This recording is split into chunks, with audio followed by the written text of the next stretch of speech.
चला गया और हमें हरा के चला गया, सो चला गया, हमारी बहन को भी ले गया, इससे हम बदला जरूर लेंगे।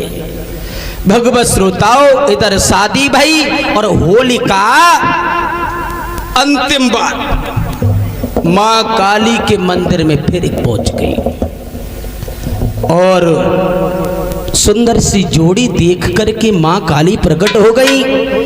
एक बात कही मां काली ने, बेटी ये कौन है? कहा मैया ये हमारे पति हैं। काली मां कहने लगी, बेटी जोड़ी बहुत सुंदर है, लेकिन और जो लेकिन का नाम होलिका ने सुना, मैया ये लेकिन कहां से बीच में आ गया? क्या बात है मां, क्या बात है? तब मां काली कहने लगी, जोड़ी बहुत सुंदर है, लेकिन ज्यादा दिन नहीं चलेगी, तुम्हारे पति की उम्र बहुत कम है। तो होलिका रोने लगी और जब रोता हुआ मां काली ने देखा तो एक बात की, बेटी रो मत, तूने हमारी सारी जिंदगी तपस्या की है, मैं तुझे एक शीतला चीर देता हूं और इस शीतला चीर में ये तासीर है, ये शक्ति है, अगर तू पानी में बैठ जाएगी तो पानी कुछ नहीं बिगाड़ेगा और अग्नि में बैठ जाएगी तो अग्नि तेरा कुछ नहीं बिगाड़ पाएगी। जब तक ये चीर तेरे सिर पे है तब तक समझ लेना तेरे पति की उम्र चल रही है, अगर ये चीर जिस दिन ये सिर से गिर गया उसी दिन तेरे पति इस दुनिया में नहीं रहेंगे। भगवत श्रोताओं, इतने शब्द कहने के बाद होलिका वहां से चली गई और इधर एक दिन हिरण्यकश्यप मन में सोचने लगा, जरा सा बालक युद्ध में हमें हरा के चला गया, तलवार हाथ में उठाई और ये भागा, पहुंच गया जहां होलिका और विप्रचित एक ही चारपाई पे लेट के विश्राम कर रहे थे। देखा जोड़ी बहुत सुंदर है, मन में बेचारा या छोड़ा नहीं मारते, लेकिन फिर झटका लगा, अगर मैंने इसे छोड़ दिया तो मेरा नाम बदनाम हो जाएगा, मैं बदला लूंगा। होलिका के सिर पे जो चीर पड़ा हुआ था वो चुनरिया जमीन पर गिर गई। हिरण्यकश्यप ने देखा वो होलिका के होलिका पति संग सोवती है के धर के सिरहाने पहिया होलिका।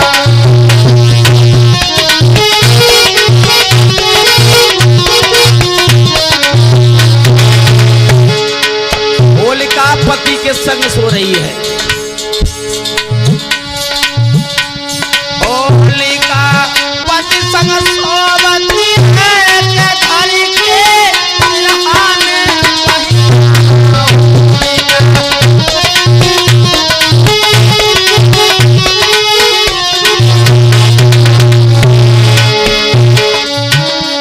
चीर जके सिर से गिर गया है, खबर जाई तनकी है नहिया। चीर जके सिर से गिर गया है, खबर जाई तनकी है नहिया।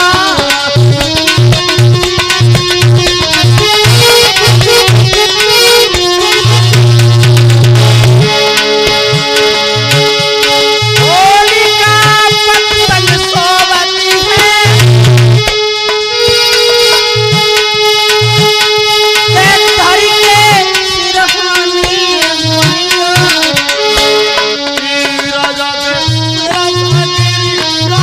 है, खबर जाई तनकी है नहिया।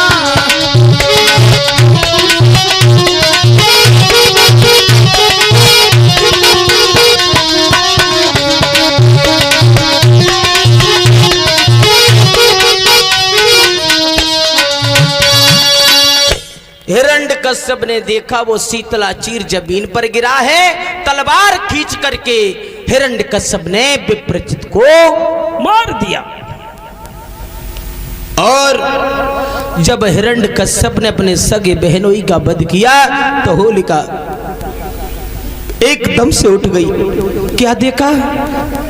विप्रचित का शीश अलग पड़ा हुआ है, धड़ अलग पड़ा हुआ है। हिरण्यकश्यप सामने तलवार लेकर के खड़ा है। होलिका कहने लगी, अच्छा नहीं किया तूने मेरे साथ, अच्छा नहीं किया तूने।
आंखों में आंसू भर करके होलिका कहने लगी, तूने हमें विधवा बना दिया बालपन में।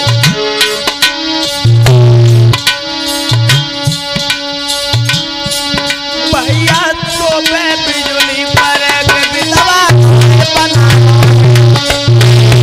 भैया बनाया है।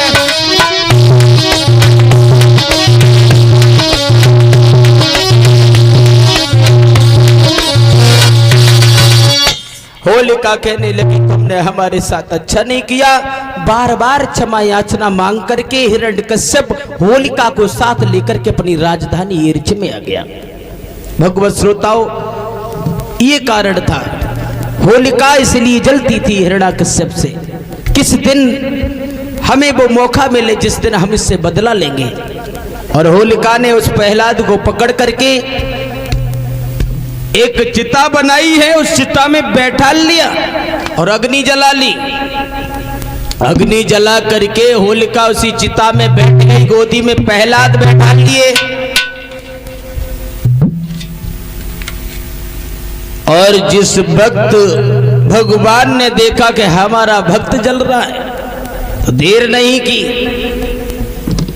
भगवान की ऐसी माया, वो चीर जो शीतला चीर होलिका के शरीर पर पड़ा हुआ था, वही चीर। अरे उड़ी चुनरिया होलिका की कह सुनियो मेरे भाई,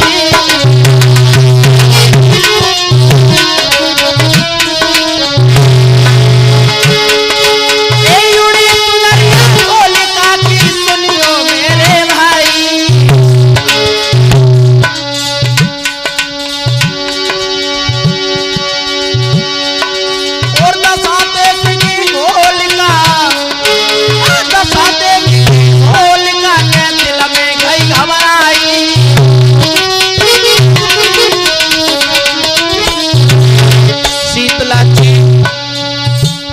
भगवान ने देखा आज तो हमारा भक्त जल रहा है, देर नहीं की। इतनी तेज एक हवा का झोंका आया, वो शीतला चीर होलिका के शरीर से उड़ करके प्रहलाद के सिर पे पड़ गया। हुआ ये, महाराजा भक्त की नैया लग गई पार, तुम्हारी लीला अपरंपार।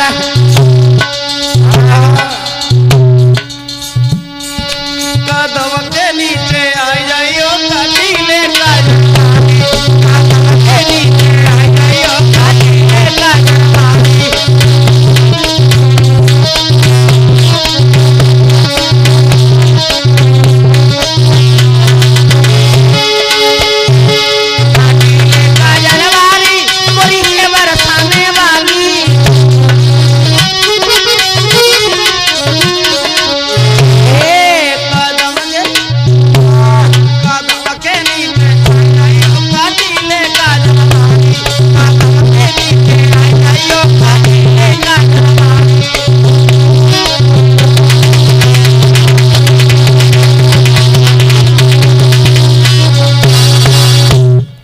होलिका के सिर से वो चीर उड़ गया और जाके प्रहलाद के शरीर पे पड़ गया। होलिका जल करके भस्म हो गई, प्रहलाद के ऊपर आंच नहीं आई।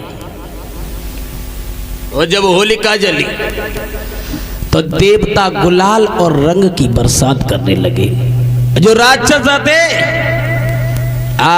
वे कीचड़ और धूल की बरसात करने लगे।